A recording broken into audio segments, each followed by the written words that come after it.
কাম নকৰে বুলি ভাবি আছিলো আজি চাওক একদম জুইত ধুনীয়াকে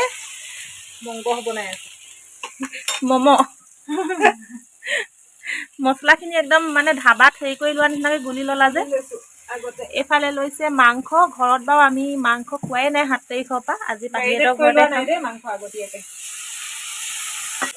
দেখিছে নহয় যিসকলে পাহিয়ে কাম নকৰে বুলি ভাবে আজি চাওক বেচেৰীজনী বহুতে ভাবে ভিডিঅ' বনাই থকা দেখি ভাবে যে অকল ভিডিঅ'ই বনাই ইহঁতি বেলেগ কাম নাই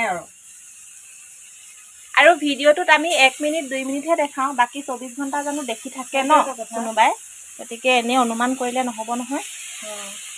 বনোৱা চিষ্টেমটো দেখি নাহাহিব দেই খাবলৈ ভালেই লাগিব কিন্তু এটা কথা তোমাক মানিব লাগিব তুমি যে জুইত বনাইছা মোৰ কাৰণে গেছতো বনোৱা নাই মৰম সঁচা মৰম বান্ধৱীৰ প্ৰতি মৰম আৰু মৰম থাকিলেহে এনেকে কষ্ট কৰিব পাৰে আৰু জুইত বনোৱা মাংস খাই ভালো লাগে বাৰু ভাল লাগে নে ভাল লাগে তোমালোকৰ ঘৰলৈ যাওঁতেও তোমাৰ মায়ে ইমান ধুনীয়াকে মোক বনাই খুৱাইছে এই বুঢ়ী মানুহগৰাকীয়ে ৰাতি ন ঠাণ্ডাখনত কপি কপি সেইকাৰণে মই ছোৱালীজনীক কি জুইত বনাই খুৱাব নোৱাৰিম নেকি অৱশ্যে মই বাৰু তোমাৰ 7 তাৰিখৰ পৰা খোৱাই নাই ঘৰত মাংস সেইটোৱেতো আমাৰ ঘৰতে মাছ মাংস আনাই নাই সেইদিনা পৰা এতিয়া তোমালোকৰ ঘৰতে খাম আৰু আজি